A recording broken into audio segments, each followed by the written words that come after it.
बिस्मिल्लाहिर्रहमानिर्रहीम। अस्सलाम वालेकुम स्टूडेंट्स, उम्मीद है आप सब खैरियत से होंगे। आज हम चैप्टर नंबर 9 का नेक्स्ट टॉपिक स्टार्ट करेंगे। आज का हमारा टॉपिक है रेडिएशन। रेडिएशन को पढ़ने से पहले हम इसकी डेफिनेशन देख लेते हैं। जैसे कि हमें पता है कि रेडिएशन भी जो है वो एक मेथड है, यानी एक वे है हीट ट्रांसफ़र का, यानी हीट को ट्रांसफर करने का एक मेथड है। अब सबसे पहले हम क्या करते हैं, रेडिएशन को पढ़ने से पहले हम रेडिएशन की डेफिनेशन देख लेते हैं कि रेडिएशन को किस तरीके से डिफाइन किया गया है। ओके स्टूडेंट, सबसे पहले हम रेडिएशन की डेफिनेशन देखते हैं।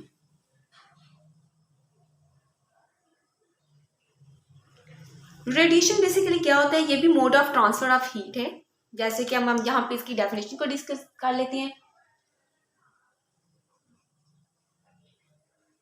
The mode of transfer of heat, ये हीट को ट्रांसफर करता है from one body to another, एक बॉडी से दूसरी बॉडी की तरफ, from one body to another in the form of waves. ठीक है, वेव्स की सूरत में ट्रांसफर करता है। जैसे कि हमने पहले भी पढ़ा था कि जो आपके पास धुआं निकलता है, जैसे सपोज किया था हमने लास्ट टाइम में कि हमने क्या किया, एक फायर ऑन की। ठीक है, यहाँ पे सपोज करें फायर है, फायर के जब ऑन करते हैं तो अगर सपोज करते हैं इसके ऊपर मैंने एक बाउल रखा है, उसके अंदर मैंने डाल दिया वाटर डाल दिया। ठीक है, अब इसके अंदर से जो धुआं निकल रहा होता है वो सारी की सारी क्या होती हैं, रेडिएशंस होती हैं। ठीक है, ये होती है आपके पास रेडिएशन। ये बेसिकली क्या करती हैं, हीट को ट्रांसफर करती हैं एक ऑब्जेक्ट से दूसरे ऑब्जेक्ट में इन the form of radiation, radiations की फॉर्म में, वेव्स की फॉर्म में ट्रांसफर करती हैं। इसलिए हम इसे कहते हैं कि ये हमारे पास क्या है, रेडिएशन है। अब जैसे कि आपने देखा होगा कि जो हमारे पास हीट है जो एयर से आ रही होती है, ठीक है, फायर प्लेस से जो हीट निकलती है वो हमारे पास, आप लोगों ने रूम्स में देखे होंगे कि फायर प्लेस लगी हुई होती हैं। ठीक है, उसमें क्या होता है कि वहाँ पे हम आग लगा देती हैं। आग लगाने के बाद जो रूम है वो आहिस्ता आहिस्ता गर्म होना शुरू हो जाता है। वो रूम गर्म क्यों होता है, क्योंकि उसके अंदर से, उसके धुएं के अंदर से वेव्स की फॉर्म में हीट निकलती है, और वो हीट क्या करती है, एक बॉडी से दूसरी बॉडी में कन्वर्ट होती जाती है, यानी हॉट से कोल्ड की तरफ जाती है, जिसकी वजह से जो पूरा का पूरा रूम है वो क्या हो जाता है, हीट अप होना शुरू हो जाता है। अब हम देखते हैं कि जो रेडिएशन होती है वो बेसिकली किस पर डिपेंड करती है। डिपेंडेंस चेक करते हैं उसकी। डिपेंडेंस, रेडिएशन किस किस पे डिपेंड करती है। सबसे पहले जो रेडिएशन डिपेंड करती है वो हमारे पास करती है colour and texture of surface, यानी वो देखती है colour and texture of surface. ठीक है, कलर पे डिपेंड करती है। सपोज करें कि अगर आपके पास एक ब्लैक कार है और एक व्हाइट कार है, ठीक है, तो ब्लैक कलर की जो कार होती है वो ज़्यादा रेडिएशन को ऑब्जॉर्व करती है, क्योंकि ब्लैक बॉडी में ये खासियत होती है कि जितनी भी हीट आती है वो सारी की सारी हीट को अपने अंदर ऑब्जॉर्व कर लेती है। इसलिए हम कहते हैं कि जो हमारे पास रेडिएशन है वो डिपेंड करती है कलर और उसके टेक्सचर पे, उसके सरफेस टेम्परेचर पे, कि उस टाइम जो बॉडी का सरफेस टेम्परेचर है वो क्या है। ठीक है, और थर्ड वन जो है वो उसके एरिया पे डिपेंड करते हैं। जितना ज़्यादा एरिया होगा इट्स मीन हीट उतनी कंडक्ट होगी, एरिया कम होगा तो हीट क्या होगी, कम कंडक्ट होगी। ये तीन बेसिकली ऐसी फैक्टर्स हैं जिस पे क्या डिपेंड करती हैं, रेडिएशंस डिपेंड करती हैं। अब देखिए, जैसे आप लोगों ने एक सपोज करते हैं क्वेश्चन हमारे ज़हन में आ जाता है कि जो कप है, ठीक है, हम हीट कप लेके आते हैं चाय का, वो क्या होता है, गर्म होता है। सपोज करते हैं कप लेते हैं हम चाय का, वो हमारे पास क्या होता है, गर्म होता है। ये सपोज करें कप है, अब मैं ये लेकर आई, उसमें से क्या निकल रहा है, रेडिएशन, यानी धुआं निकल रहा है। ठीक है, ये कप ऑफ टी है। अब ये क्या होता है, गर्म होता है, तो आहिस्ता आहिस्ता अगर हम इसको रूम टेम्परेचर पे रखें तो आहिस्ता आहिस्ता ये ठंडा क्यों हो जाता है, इसकी क्या वजह है।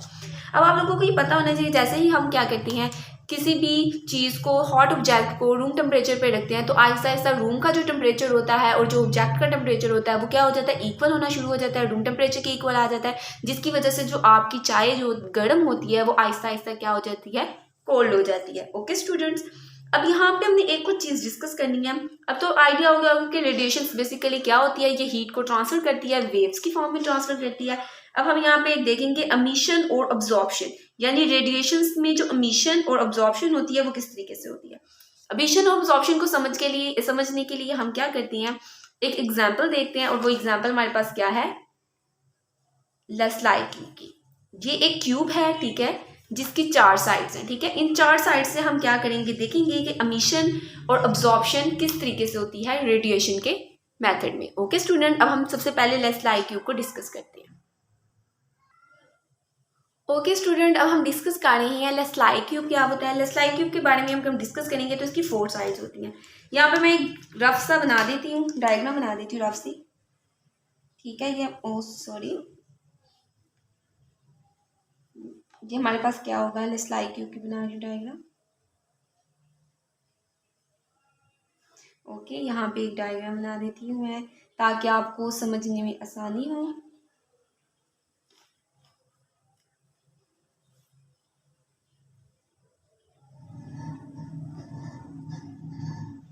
समझिए ये एक डायग्राम मैंने ड्रॉ कर दी है उसकी बॉक्स की, लेट्स लाइक क्यूब किया, ये क्यूब बनाया मैंने, सपोज किया, ठीक है। यहाँ पे हॉट वाटर डालती हैं, मैं यहाँ पे लिख देती हूँ, यहाँ पे हॉट वाटर होता है इनसाइड, इसके अंदर हॉट वाटर होता है, ठीक हो गया। सेकेंडली जो आपके पास होती है ये होती है आपके पास शाइनिंग सरफेस,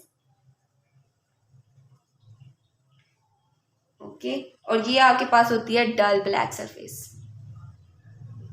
ठीक है। ये आपके पास होते हैं। और लेट्स लाइक क्यूब क्या होता है, लेट्स लाइक क्यूब में बेसिकली आपके पास एक क्यूब मेटल होता है, यहाँ पे लिख देती हूँ मैं एक, ये एक क्या होता है, मेटल क्यूब होता है, ठीक है, हैविंग 4 फेसेस। और इसके कितने फेसेस होते हैं, 4 फेसेस होते हैं,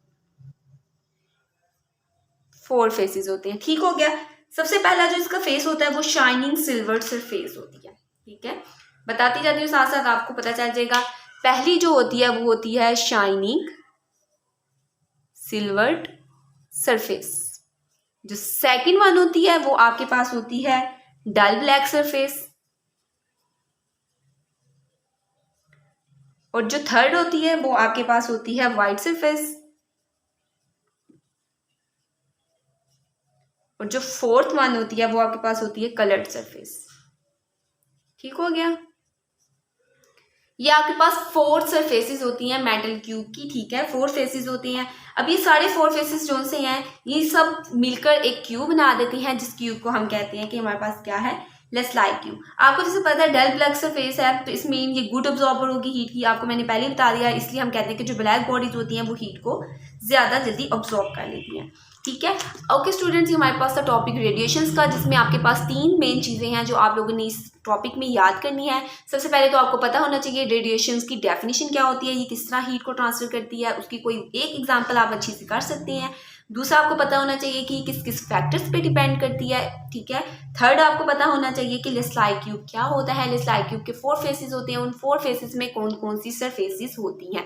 और आपको ये भी पता होना चाहिए जो ब्लैक बॉडी होती है वो हमेशा हीट को ज़्यादा ऑब्जॉर्ब करती है, क्योंकि उसमें हीट को ऑब्जॉर्ब करने की एबिलिटी ज़्यादा होती है। ओके स्टूडेंट्स, आज का हमारा टॉपिक यहाँ पर कंप्लीट हुआ। इंशाल्लाह ताला नेक्स्ट टॉपिक नेक्स्ट लेक्चर में डिस्कस करेंगे। तब तक के लिए आप सब अपना बहुत ज़्यादा ख्याल रखिएगा और मुझे दुआओं में याद रखिएगा। अल्लाह हाफिज़।